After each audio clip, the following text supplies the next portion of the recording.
नमस्कार साथियों, क्या हाल चाल है। मैं आपका दोस्त विजय माकड़ स्वागत करता हूं आपके अपने इस बेहतरीन लर्निंग प्लेटफॉर्म पे। आज हम जिस टॉपिक के बारे में बात करेंगे वो है लेटरल शिफ्ट या रिफ्रैक्शन फ्रॉम ग्लास स्लैब। किसी कांच की पट्टिका से अपवर्तन या पार्श्विक विस्थापन। ये देखो, ग्लास स्लैब। पहले बात करते हैं ग्लास स्लैब होता क्या है। ग्लास स्लैब देखो, जैसे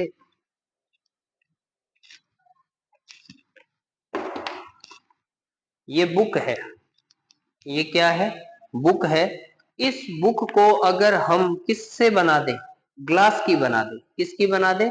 ग्लास की, मतलब कांच की बनी हुई है। तो ये एक ग्लास स्लैब होगी, कांच की पट्टिका। ये सरफेस इस सरफेस के पैरेलल है, ये सरफेस इस सरफेस के पैरेलल है, ये सरफेस इस सरफेस के पैरेलल है। तो ये बुक अगर कांच की बनी होती तो ये कांच की पट्टिका है। तो देखते हैं होता क्या है। तो एक सिंपल होमोजीनियस रिफ्रैक्टिंग मीडियम है, a simple homogeneous refracting medium. Glass slab क्या होता है? Simple homogeneous refracting medium which have plane and parallel surfaces. एक सममांगी पारदर्शी माध्यम जिसकी सतह समतल व एक दूसरे के समांतर हो, कांच की पट्टिका कहलाता है। अब देखिए,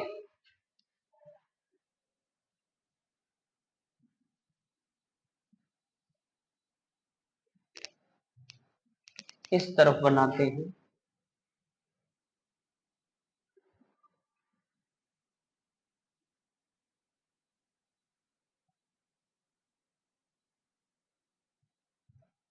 मैं ये एक कांच की पट्टिका मान लेता हूं जिसकी मोटाई क्या है? टी। ये यहां से प्रकाश की एक किरण आती है।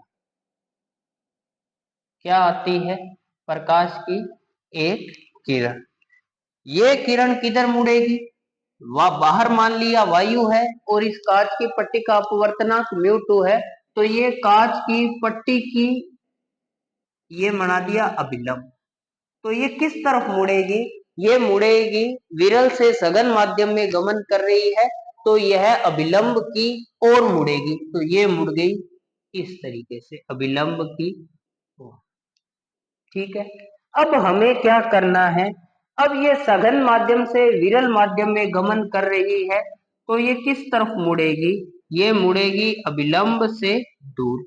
तो ये किरण किस तरफ मुड़ेगी बेटा? ये जाएगी इस तरीके से, अभिलंब से दूर। अगर मैं इसको आगे बढ़ाऊं,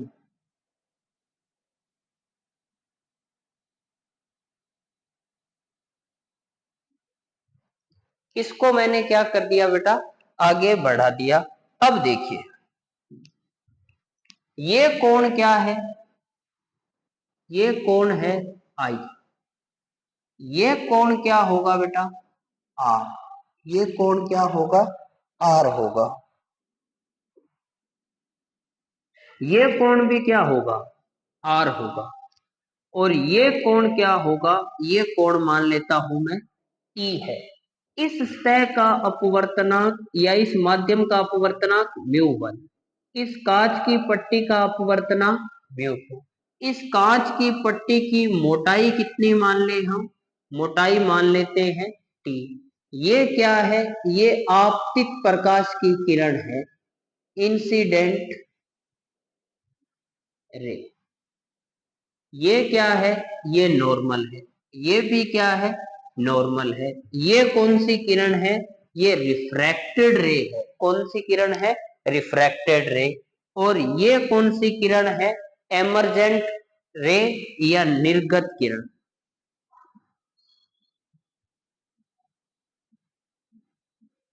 निर्गत किरण। और इसका नाम दे लेता हूं पी क्यू आर एस। ये जो डिस्टेंस आपको दिख रही है बेटा, ये वाली डिस्टेंस,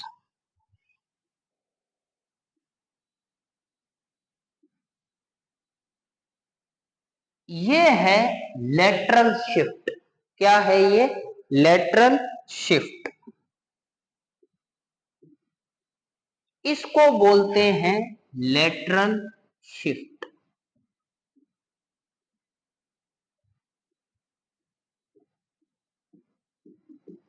या पार्श्विक विस्थापन।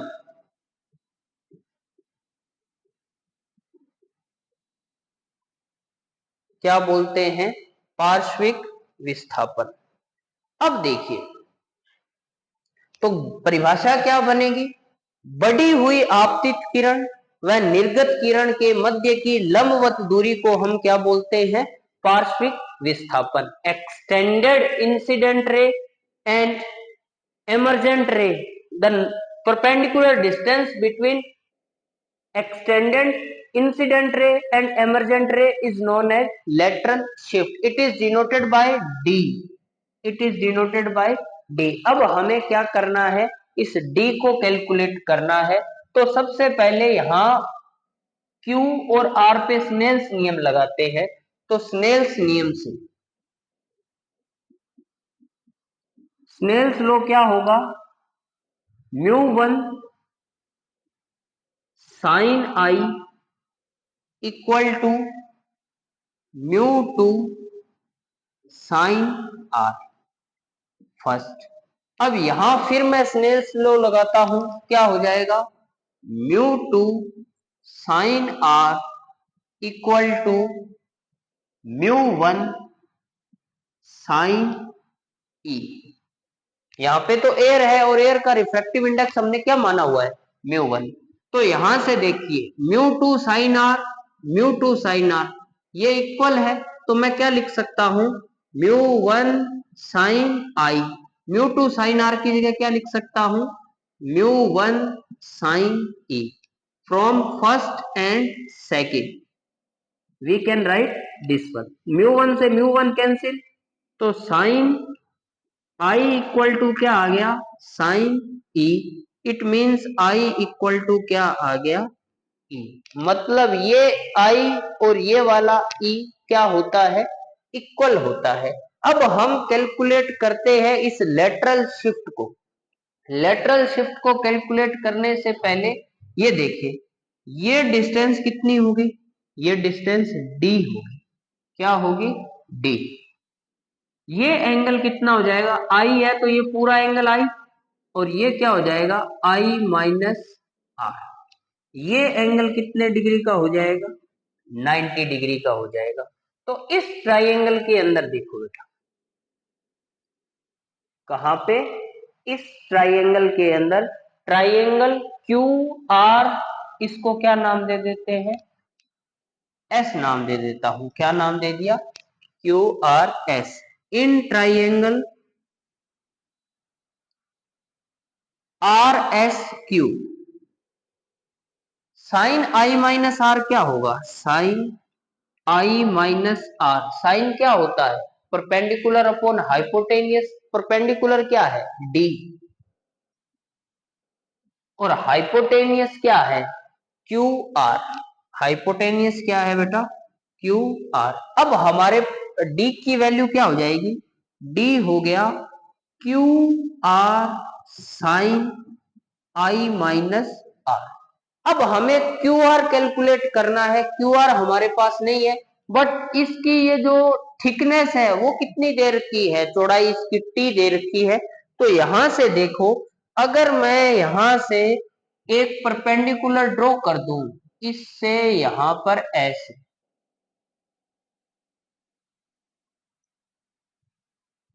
ये परपेंडिकुलर ड्रॉ कर दिया, ये ठीक है। अब देखिए, इसके अंदर ये एंगल कितने का हो गया? 90 डिग्री का। ये डिस्टेंस t है ही, t हमें पता है, और क्यू आर निकालना है। तो कोस आर लगाओ इस ट्राइंगल के अंदर। ट्राइंगल के अंदर देखो कोस आर क्या हो जाएगा? कोस आर हो जाएगा आधार बटा करण, आधार क्या है टी और करण क्या है क्यू आर। यहां से क्यू आर क्या हो गया, क्यू आर हो गया टी अपॉन कोस आर। ये वैल्यू मैं कहां पुट करता हूं, यहां पुट करता हूं क्यू आर की जगह। तो D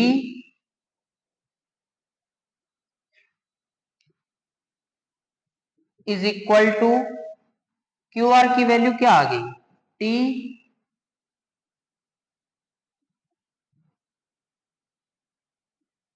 T upon cos are, और ये साइन आई माइनस आर।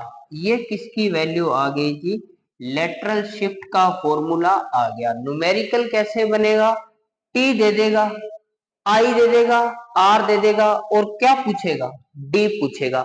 मान लिया अगर मैं एक न्यूमेरिकल बताऊं आपको, ये अगर आप स्क्रीनशॉट लेना चाहते हैं तो ये मैंने इसको छोटा कर दिया, ये देखिए, ठीक है। अब देखिए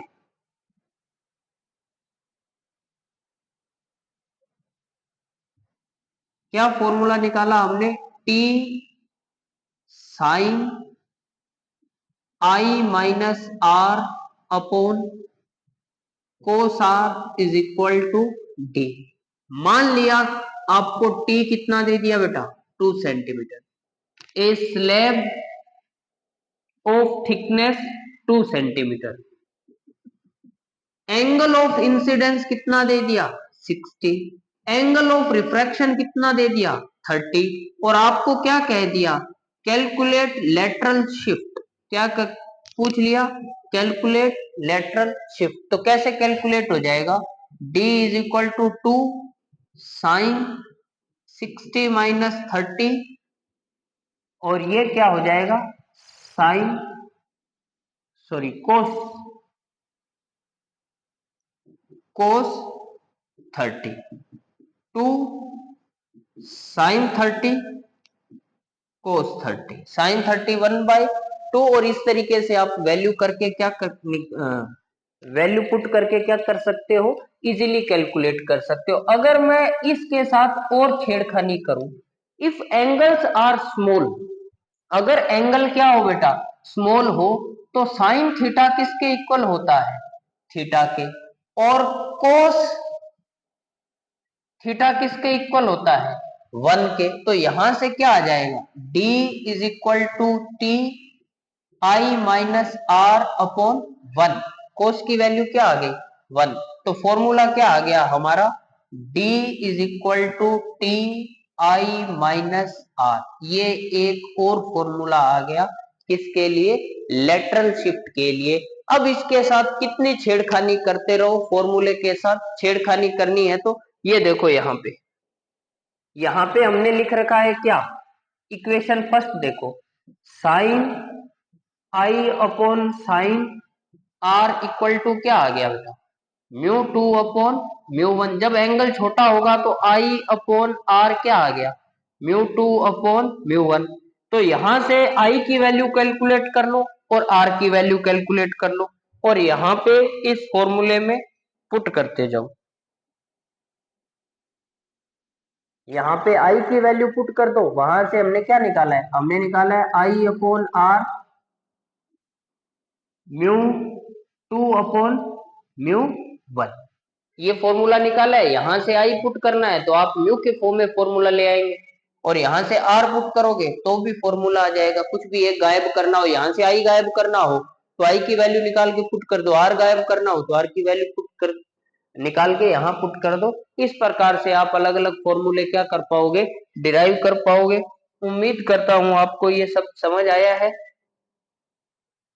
तो प्रैक्टिस अपने ये करी है, कुछ और अपने न्यूमेरिकल पे प्रैक्टिस करेंगे, पर वो लास्ट में करेंगे जैसे ही चैप्टर खत्म हो जाएगा। ये एक बात ध्यान रखना, ये रे और ये रे दोनों हमेशा एक दूसरे के क्या होती है, पैरेलल। और ये बात कैसे प्रूफ हो रही है, आई इक्वल टू ई से ये बात प्रूफ होती है कि ये दोनों रेज एक दूसरे के क्या है, पैरेलल है।